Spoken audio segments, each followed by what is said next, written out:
The recruitment pitch had been simple. Recover a hard drive, make enough credits to retire, and try not to think about why the pay was so obscenely high. Captain Riley Bennett should have known better. She floated in the airlock of the research station Meridian 9, magnetic boots disengaged, watching her team filter through behind her. The station hung dead in space, a dark monument to corporate hubris, positioned in what the company cheerfully classified as economically viable frontier territory, and what everyone else called dead space. No planets, no resources, no backup within 3 weeks' travel. Perfect for the kind of research you didn't want questions about. "Atmosphere's zero," said Tommy Reeves, their engineer, studying his wrist display. The blue glow reflected off his dark skin. "Life support's been offline for at least 2 months. "Longer," said Dr. Nina Vasquez, their medic and reluctant xenobiologist. She tapped the frozen condensation coating the interior walls. "This ice formation suggests closer to 4. Riley activated her helmet lamp, the beam cutting through the darkness like a knife. "Stay tight. We find the research director's office, grab the drive, and we're gone in 30 minutes. "Amen to that," muttered Jack Hawthorne, checking his rifle with practiced efficiency. The weapon was an M4 variant, modernized but fundamentally unchanged from designs over 2 centuries old.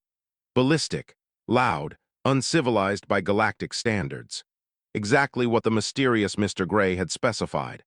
Their benefactor had been explicit during the briefing, his corporate suit immaculate, his face forgettable by design. The team would carry no energy weapons. No plasma rifles, no laser cutters, no pulse cannons. When Riley had questioned this, Gray had smiled thinly and slid a payment authorization across the table that made her swallow her objections. "The research team was studying exotic matter interactions," he'd said. "Certain precautions are necessary."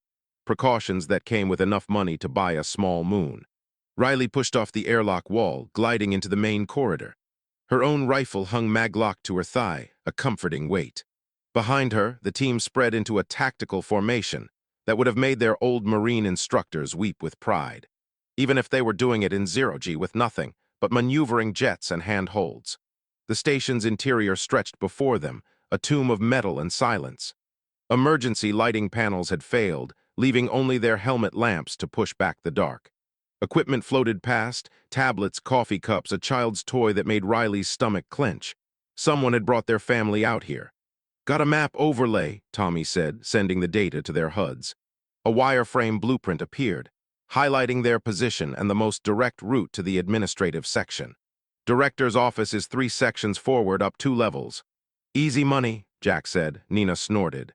"You always say that right before things go sideways. That's called optimism.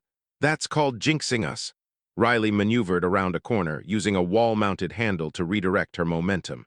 The corridor ahead branched in 3 directions, each equally dark and uninviting. She consulted the map, then pointed left. "This way." They moved through the station like ghosts, the only sounds their breathing and the occasional hiss of maneuvering thrusters. The silence pressed in, heavy and expectant. Riley had done salvage work before, even pulled bodies from derelict ships, but something about Meridian 9 felt wrong. Not just abandoned, violated. The first body appeared in the central hub. Dr. Lisa Huang, according to her name tag, floated in the middle of the open space, arms outstretched like she was embracing the dark. Her face was peaceful. No signs of trauma, no exposure damage, no indication of what had killed her. "Scan her," Riley ordered. Nina jetted closer, pulling out her medical scanner. The device hummed, painting Huang's corpse in layers of diagnostic data. Nina's eyes widened. "What?" "Her neural pathways are completely rewritten. Synaptic connections have been reorganized into patterns I've never seen. It's like someone took her brain and turned it into a circuit board." Tommy grabbed a handhold, steadying himself. "Could it be radiation, some kind of exotic particle exposure? Not like any radiation I know. This was deliberate, controlled." Nina looked at Riley, her face pale behind her visor. "Something rewired her brain while she was alive." Jack's rifle came up, sweeping the darkness. "Everybody tighten up." They found 6 more bodies in the next section, all the same. Peaceful faces, reorganized brains, no other signs of trauma. The station's crew hadn't fought back, hadn't even tried to escape. They'd simply stopped being themselves and started being something else. "Gray knew," Riley said quietly. "That's why the ballistics." "Why would ballistics matter against whatever did this?" Tommy asked. Before Riley could answer, the lights came on. Not the emergency lighting, but the main overhead panels, blazing to life with enough lumens to make the team flinch behind their visors. The environmental systems groaned back to life, pumping something approximating atmosphere through the vents. Riley's external audio sensors picked up a sound like breathing, vast and synchronized. Then the walls started moving. What Riley had taken for decorative panels rippled like water, and the things that had been hiding in plain sight peeled away from the bulkheads. They looked vaguely humanoid, but that was where the resemblance ended. Their bodies were composed of interlocking crystalline structures that shifted and reorganized constantly, flowing from one configuration to another. Energy rippled beneath their translucent skin in patterns that hurt to look at directly. Adaptive matter organisms, Riley's mind supplied with the calm of someone in deep shock. The thing from the classified briefs that every military in known space had standing shoot-on-sight orders for. Hive mind species that consumed other intelligent life by assimilating their neural patterns. And they were absolutely everywhere. Open fire, Riley brought her rifle up, squeezing the trigger in the same motion. The M4 roared in the newly pressurized atmosphere, the sound absurdly loud after so much silence. Brass casings tumbled in lazy arcs, catching the light. The creature nearest her raised an arm, and Riley saw the energy shield snap into existence, a shimmering wall of force that had stopped plasma bolts and laser fire on 100 battlefields. The 5.56 round punched through it like tissue paper and blew a fist-sized hole through the creature's core structure. For a moment, nothing happened. The thing looked down at the wound, its crystalline body refracting light in confused patterns. Then it shattered like glass, fragments spinning away in zero-G. They can't stop bullets, Jack was already firing, each shot finding its mark. The creature's shields flared uselessly as kinetic rounds tore through them. Whatever hive intelligence controlled them had never encountered something as simple and brutal as a chunk of lead traveling at supersonic speeds. Riley kicked off a bulkhead, rotated 90 degrees, and put 3 rounds through another creature. Fighting retreat, back the way we came. He was firing his sidearm one-handed, using his other hand to pull himself along the corridor. We need to abort. Negative, Riley reloaded while spinning behind a support pillar. The creatures were adapting already, starting to move in patterns that made them harder targets. The drive is 2 sections away. We finished the mission. Nina and Jack were laying down covering fire, the muzzle flashes strobing in the enclosed space. Creatures fell shattered, but more kept coming, pouring from access corridors Riley hadn't even known were there. We need to move. Nina's rifle clicked empty. She released the magazine, grabbed a fresh one from her belt. Riley made the calculation in a heartbeat. Forward was suicide.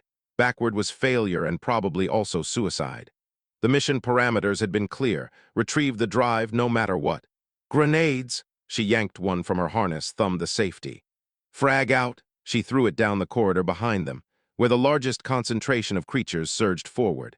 The explosion was catastrophic in the confined space, shrapnel ripping through crystal bodies and bouncing off metal walls.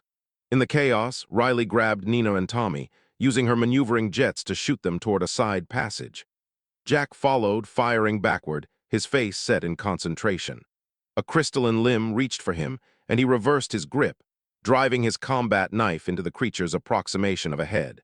It shrieked, a sound like breaking glass amplified 1,000 times, and dissolved. Jack, with me! Riley pulled him into the passage just as another wave of creatures flooded the corridor they'd vacated. She slammed her fist on the emergency bulkhead control, and a blast door groaned shut, sealing them in. For exactly 10 seconds they had breathing room. Tommy checked his tablet, fingers flying across the interface. We're 1 section over from the director's office. If we cut through the laboratory module, we can get there.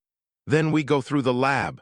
Riley ejected her spent magazine, seated a new one. She had 4 left after this. They'd packed for a simple retrieval, not a war.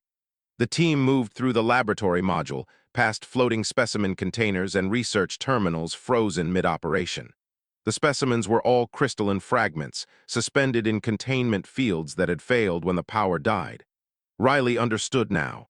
The station had been studying the adaptive matter organisms, had probably thought they could control them, weaponize them, profit from them. Humanity's oldest mistake, thinking we were smarter than the thing trying to eat us. Is it wrong that I'm more afraid of the paperwork than the aliens? Jack whispered.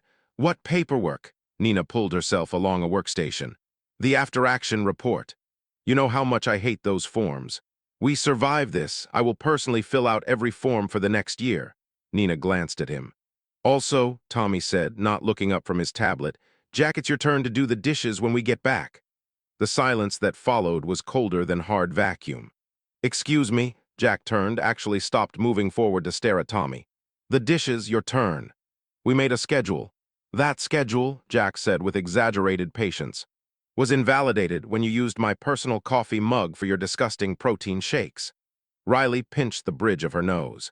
We are literally fighting for our lives, which is exactly why we need to maintain standards, Tommy shot back. Civilization is built on small things, Captain. Like cleaning up after yourself. I'll clean up, Jack growled.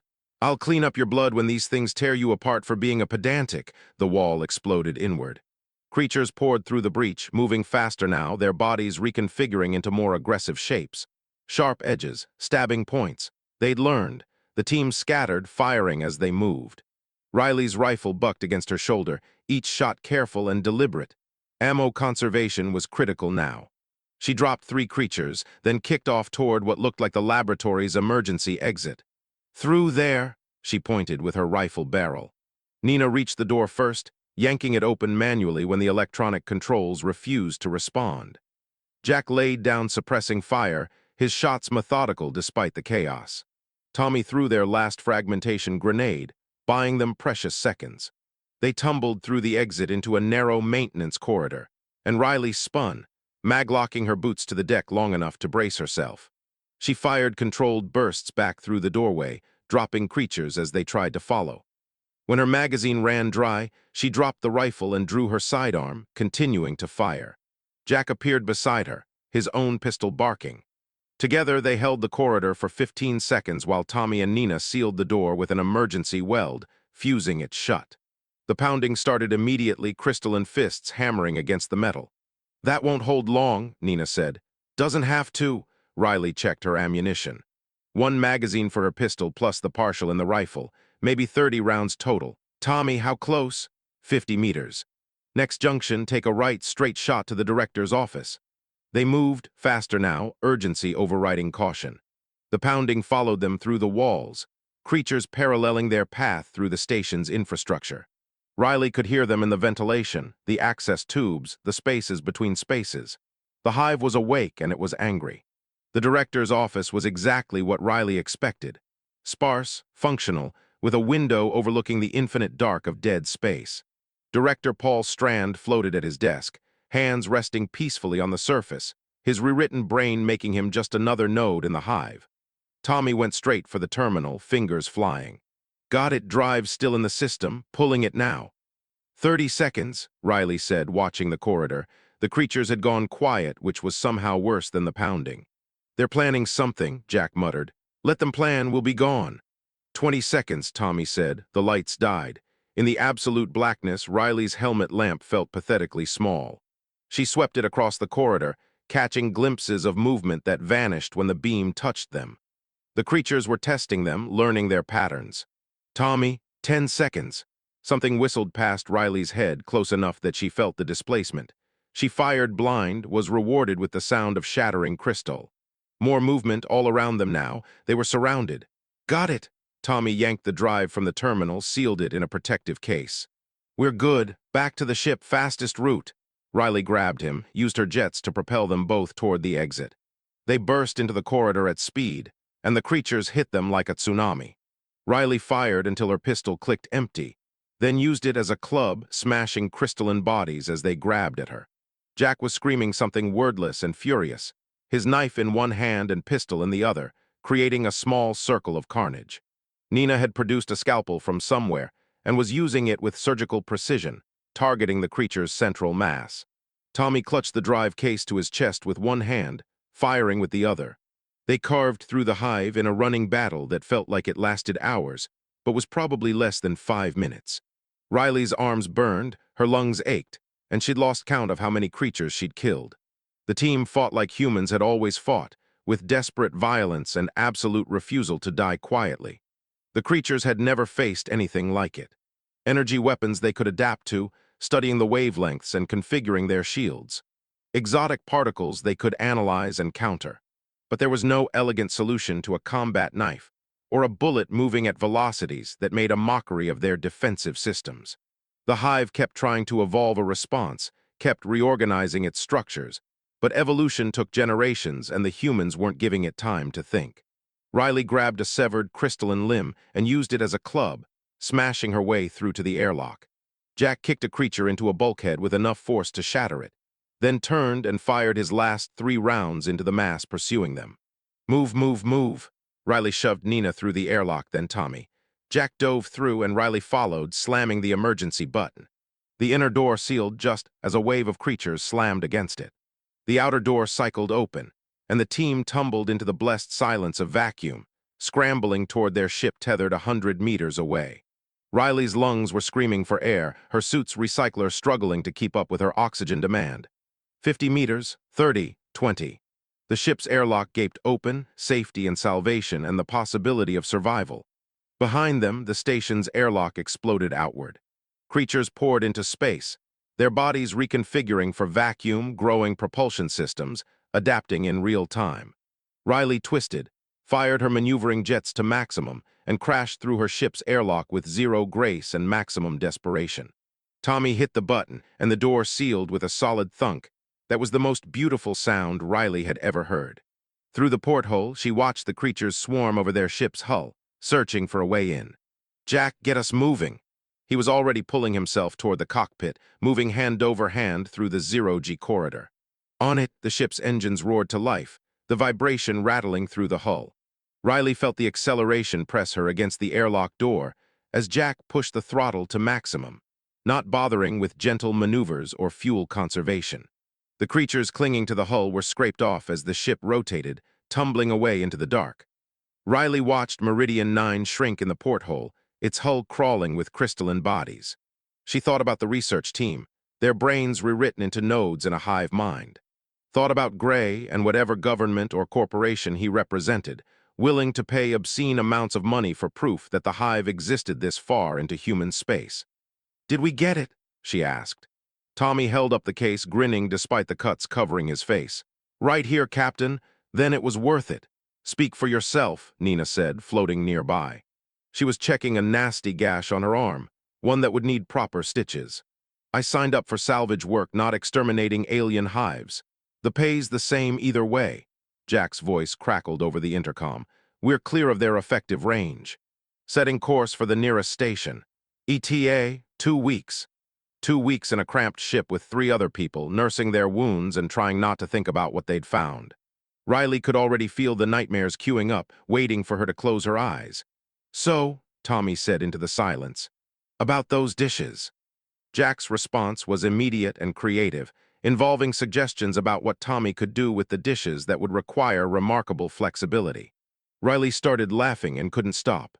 Nina joined her, then Tommy, and finally Jack's voice over the intercom. All of them cracking up with the hysterical relief of people who'd survived something that should have killed them.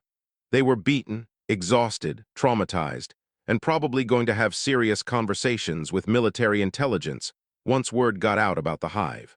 But they were alive, they had the drive, and the payday waiting for them would set them up for life. Sometimes, Riley reflected, humanity's stubborn refusal to die gracefully was its greatest weapon. The laughter faded, replaced by companionable silence as the ship pushed deeper into friendly space. Riley pulled herself to the observation window, watching the stars slide past. Somewhere out there, the hive was spreading, adapting, consuming. And somewhere, people were making plans to stop it. Let them have their energy weapons and their elegant solutions, she thought.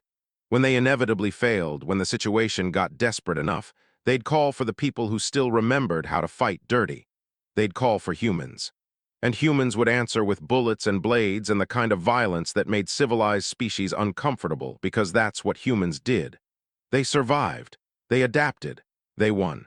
Riley touched the window, fingers leaving prints on the glass. 2 weeks to the station, then the handoff to Gray and whoever he worked for. After that, who knew? Maybe retirement, maybe one more job. Maybe joining whatever task force was being assembled to deal with the hive.